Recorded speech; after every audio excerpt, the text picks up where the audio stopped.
Oi gente, tudo bem com vocês? Hoje o vídeo vai ser meio diferente. Hoje nós iremos falar sobre a primeira revolução industrial. É isso, produção? Certíssima! Então, gente, tudo começou por volta do século XV, na Inglaterra. A economia era baseada na agricultura e havia um pequeno comércio interno. Os reis governavam junto com os senhores feudais, os membros do alto clero católico e comerciantes ricos. Durante o século XIX ocorreram grandes transformações econômicas, sociais e políticas. Na política, o reino começou a ser comandado. Desculpa minha voz. Começou a ser comandado pelo parlamento, no qual o rei também fazia parte. A economia se voltou cada vez mais para a produção de manufaturas e comércio, desculpa. Enquanto isso, a indústria naval inglesa cresceu muito. Então, pessoal, como vocês devem ter visto, local. Então, continuando com o nosso assunto, até o século XV, os campos ingleses eram usados basicamente para a produção de alimento, o pastoreio de animais, a pesca e para obter a lenha. Eram chamadas de terra como mais. No entanto, com o lucro crescendo do comércio de lã, no século seguinte, os proprietários rurais riquíssimos passaram a solicitar ao rei as cartas de cercamento. A carta autorizava para o cercamento das terras comunais e usar elas para criar as ovelhas. Muitos camponeses foram expulsos das suas terras ou obrigados a vendê-las por um preço baixíssimo. Durante o século XVII, a maioria desses trabalhadores foram para as cidades ou migraram para a colônia inglesa da América do Norte. Gente, se vocês estão gostando do vídeo, deixa o joinha. Se vocês também não estão gostando, também deixa o joinha, por favor. Ajuda aí o canal. Se inscrevam. E continuando com o vídeo, a Rainha Elizabeth I, filha de Henrique VIII, que morreu em 1603, sem deixar herdeiros direto, o poder foi assumido pelo seu primo Jaime VI, da Escócia, que assumiu o trono como Jaime I. Durante seu reinado, os comerciantes reclamavam que o rei concedia monopólios que atrapalhavam seus negócios.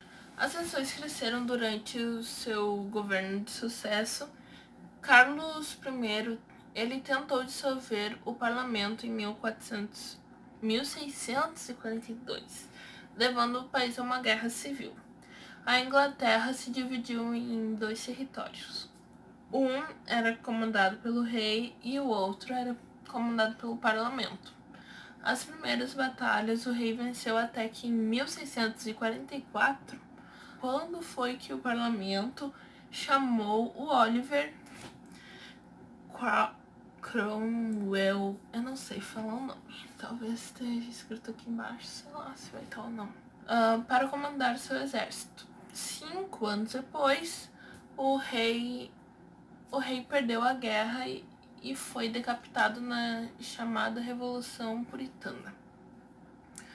Para destruir as bases sociais da realeza, Cromwell aboliu os domínios feudais e os impostos cobrados pelos nomes, e confiscou as terras dos partidários do rei. Com essas medidas, o governo destruiu o que havia sobrado do feudalismo na Inglaterra. A principal medida econômica de Cromwell foi a publicação do Ato de Navegação em 1655. A lei estabelecida que todos os produtos importados pela Inglaterra deveria ser transportado em navios ingleses.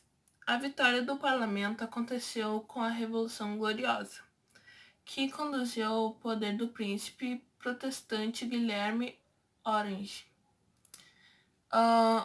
um novo rei em 1689.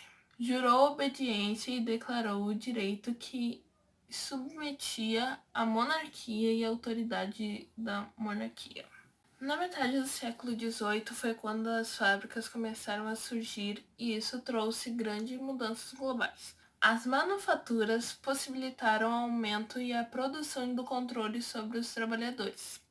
As cidades industriais cresciam cada vez mais e os trabalhadores moravam em vilas operárias que eram super mal cuidadas, com as ruas sujas e mal iluminadas. Os operários não tinham nem direito trabalhista. Em 1838, um grupo de trabalhadores resolveu mudar isso. Então criaram a Carta do Povo, que seria para eles terem direito trabalhista, que era para enviar ao parlamento, como já era de se esperar. O parlamento não aceitou a carta, que gerou muitas greves e ficaram conhecidos como movimento carticista.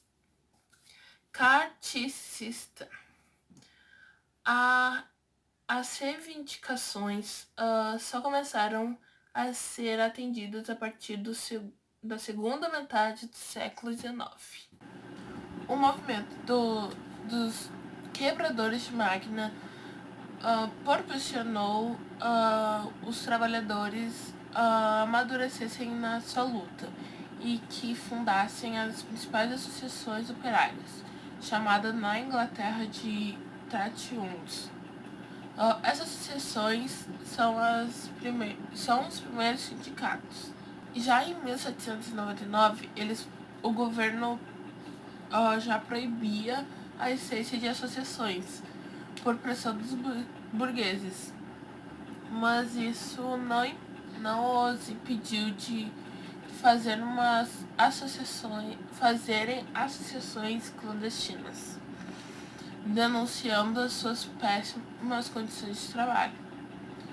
Com o tempo, as diferenças entre patrão e empregado foram se tornando bem aparentes e assim criou duas classes, os burgueses e os proletários. Os burgueses são os proprietários de fábrica, banco, máquina e assim vai. E os proletários são os trabalhadores assalariados de fábrica, ou seja, os empregados. Então, gente, para finalizar esse assunto, a luta dos operários está bem longe de acabar, então apoio a causa dele, gente. Então é isso, um beijo para vocês, se cuidem, compartilhem, comentam, deixem um like. Se você gostou, deixa o like. Se você não gostou, também deixa o like. Por favor, ajudar o canal. Fique com Deus. Tchau.